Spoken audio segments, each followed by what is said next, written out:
Now let us discuss a method to identify the adjacent side to an angle in a triangle. As you know that in trigonometry there are different ratios. We will be discussing them one by one, and basically to write the values of these ratios we require to identify the different sides of a triangle. So first step will be to identify the different sides of a triangle with respect to the angle.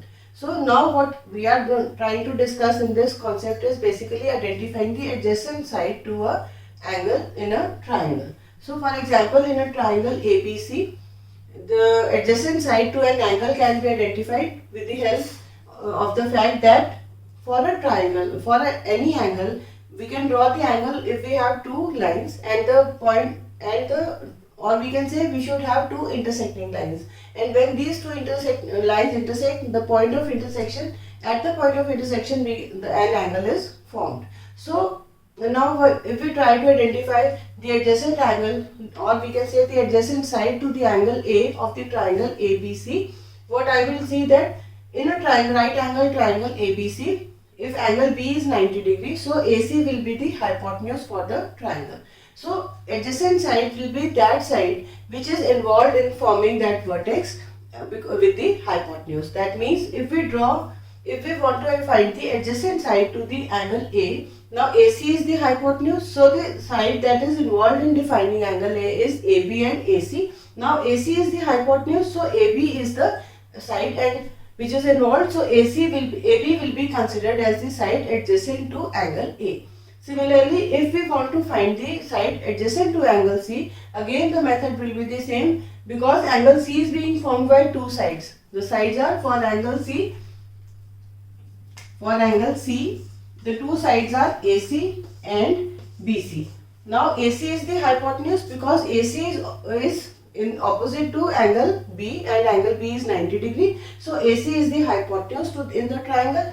So BC is the other side which is involved in defining angle B. So we can say that BC is side adjacent to angle C. Now BC is adjacent to angle C and AB is adjacent to angle A in a right angle triangle ABC. So we can say that whenever we are identifying the side which is adjacent to the angle in a right angle triangle, in that case it will be that side which is involved in defining the angle or defining the vertex, and the other side should be the hypotenuse. So for angle A, the adjacent side will be AB, and for angle C, the adjacent side will be BC, because AC is the hypotenuse in the triangle, as AC is opposite to angle B and angle B is 90 degrees, and we know that the side opposite to the angle, that is 90 degree angle, is the hypotenuse in a right angle triangle.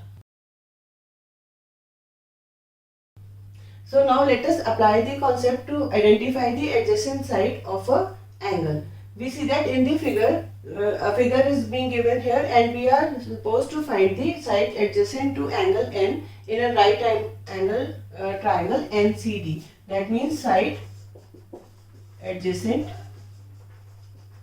to angle N in triangle NCD. So this is the question. We are supposed to find the side adjacent to identify the side adjacent to angle N in the triangle NCD. Now from the figure we can see that in triangle NCD angle C is 90 degree. So the side opposite to angle C, that is ND. So ND is the side, ND is opposite to angle C. So ND is hypotenuse. So now when ND is the hypotenuse, so and for defining angle N, the sides involved are ND and NC. So from the figure we see that angle N is formed by ND and NC.